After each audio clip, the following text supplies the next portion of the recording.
For those of you that don't know, Star Wars Rogue One is a story that takes place 4 days before Episode 4, A New Hope. In Episode 4, the Rebellion have information on how to destroy the Death Star thanks to a group of rebels that go on a suicide mission to steal the plans. And Rogue One is about those very rebels, and it ends right where A New Hope starts. So in other words, it's a prequel, and boy did they take advantage of it.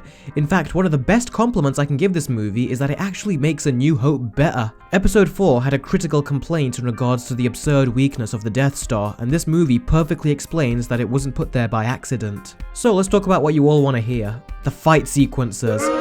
I know, don't worry, we'll get to Darth Vader soon. The action scenes, both on the ground and in space, were fantastic. Star Wars is the franchise that made space battles what they are today, and in this movie, they have really been taken to the next level. I mean, really. The creativity is gushing throughout these scenes, and many of the questions in regards to spaceship battles I always had as a kid actually happened in this film. They also had awesome camera angles behind the spaceships, and it gave me butterflies because it felt like I was actually strapped to the back of the ship myself. The ground battles were not quite as good, but they were still great. They were very intense, and it was shot like a war film. The movie's director Gareth Edwards really does a great job in regards to scale.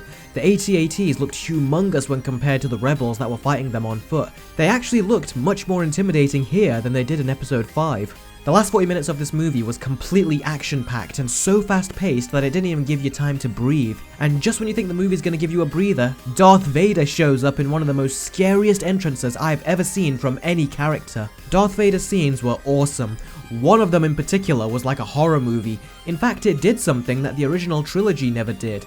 It turned Darth Vader into a horror icon. Forget Jason, forget Michael Myers, Darth Vader has taken the #1 spot as the scariest slasher villain despite the fact that he was already one of the best villains. In his final scene, he was just so unforgivingly brutal, and believe it or not, but I was actually scared. Seriously, that final scene was flawlessly handled and directed, and the music in particular helped make it all the more grotesque and horrifying.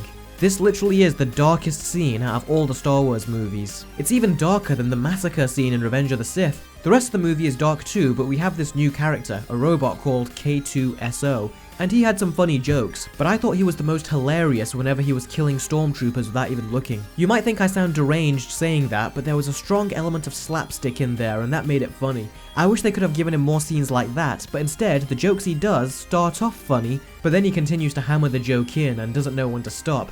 This is where you can see Disney's Marvel jokes intruding into the film, and I really did not like it at all. Now you might have noticed prior to my last statement I've been singing this movie's praises. Well, now it's time to talk about my complaints, and trust me, this is a seriously flawed movie.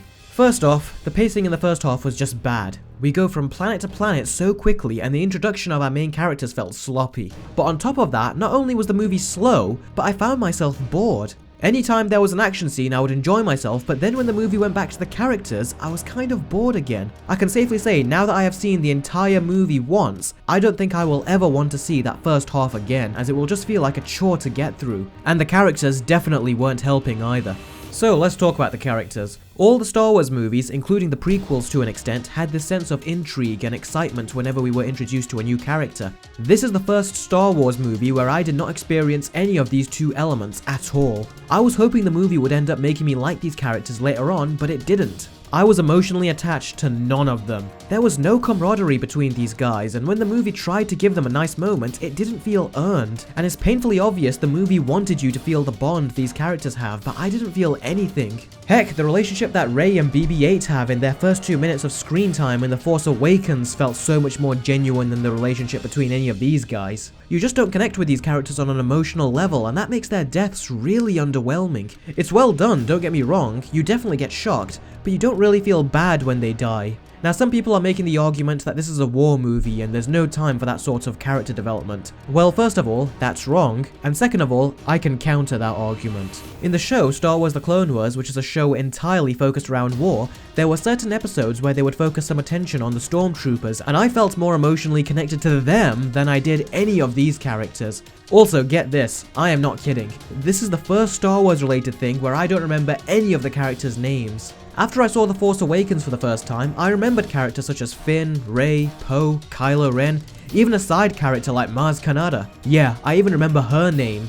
I even remember the names of the prequel characters: Qui-Gon Jinn, Mace Windu, Count Dooku, Darth Maul, Palpatine, Padme, Bail Organa. Heck, in the Clone Wars TV show, I remember the names of the specific stormtroopers, but in this movie, I don't remember any of their names. I sometimes remember the name of the character played by Felicity Jones, but I keep forgetting her name too. So yeah, by far, one of the worst things about this movie is that the characters are completely forgettable. These two in particular remind me of video game characters: the tough guy with a big gun and the wise martial arts master. Now, in the movie, these two clearly have a strong friendship, but it failed to hit me as a member of the audience because I needed just a little bit of history as to why they are so close. Without it, their friendship was there, but it felt flat to me. Also, Felicity Jones. You can tell she is an actress that has potential, but she was just okay in this. Her dialogue was cringy in places, and her delivery was really bad in this scene. You could also tell that she was struggling to act at one point. There was a scene where she sees a hologram of her father, and naturally she starts crying, but Felicity Jones scrunches up her face really hard. Now, I know she was supposed to be upset, but it looked more like the actress herself was struggling to get a tear out in that scene. Now, the characters is not purely a problem with the actors, it's more a problem with the director, Gareth Edwards. I have always admired his visual work since he did the effects to his very own monster movie called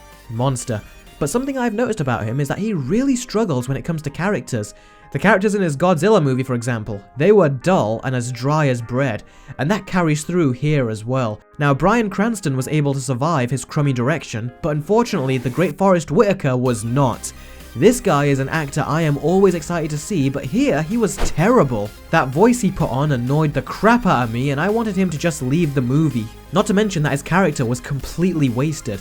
There really was no point to bring him over from the Clone Wars TV show. The only reason I can see why they put him in is because he is going to come on the Star Wars Rebels show soon. Also, Admiral Tarkin was in the movie, and seeing as the original actor is dead, he has been replaced with a CGI character, and I personally thought he looked great. I didn't even realize he was a CG character until I thought about it after watching the movie. Leia, on the other hand, looked convincing for about a second or two, but then your eyes start to adjust and you notice that she looks really unnatural, kind of like a ghost. Also, the main villain of the story was a little too over the top for me, and he just came off as a dribbling crybaby. Another problem with this movie is that the music was extremely underwhelming. Now, there was genuinely good moments scattered throughout the soundtrack, especially with Darth Vader's final scene, but overall, it was very forgettable. The worst part is that they tried to incorporate some of the original Star Wars music into the soundtrack, and it is bad. The only good mix of the new and original soundtrack was with Darth Vader's music. That was genuinely chilling and really good.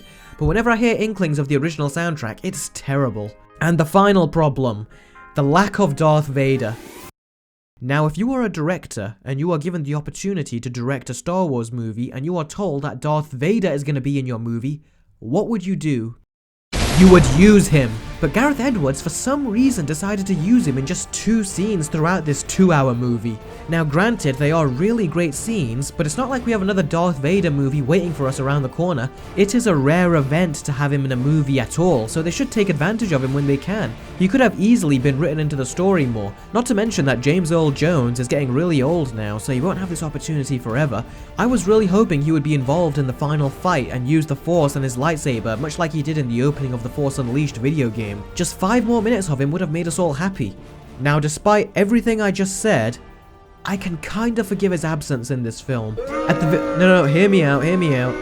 At the very least, he was used enough to tie the story to A New Hope, and his final scene was bloody amazing. It's actually become my favorite Darth Vader scene of all time, and unlike his Godzilla movie, Edwards did not cut away from the action this time. Now, I do have another problem in regards to the various scenes that were taken out of this movie but were clearly shown in the trailer, but I have a lot to say about it, as this has happened to another movie recently, not just Star Wars, and it seems to be a very bad trend that is developing, so I will save it for a future video. So overall, I came out really hyped after watching this movie. The last hour goes by so fast, and it really is some of the best action I have ever seen. I loved the darker tone, and I can't stress enough how badass Darth Vader was in here. He really made all the other slasher and horror icons look like wimps, and the fact that Darth Vader was able to scare me is an unbelievable achievement, something I never thought would be possible. But unfortunately, the pacing problems, forgettable characters, and underdeveloped soundtrack really hold this movie back, and because of that, Star Wars Rogue One gets a 7 out of 10. When the movie was over, I was flip-flopping between a 7 and an 8, but with the problems it has, and these are big problems here, it did not deserve it. Two of the biggest things the Star Wars movies have always had is great characters and awesome music. And even though this movie does excel in other departments, the fact remains it still took away the heart of what makes Star Wars as lovable and memorable as it is.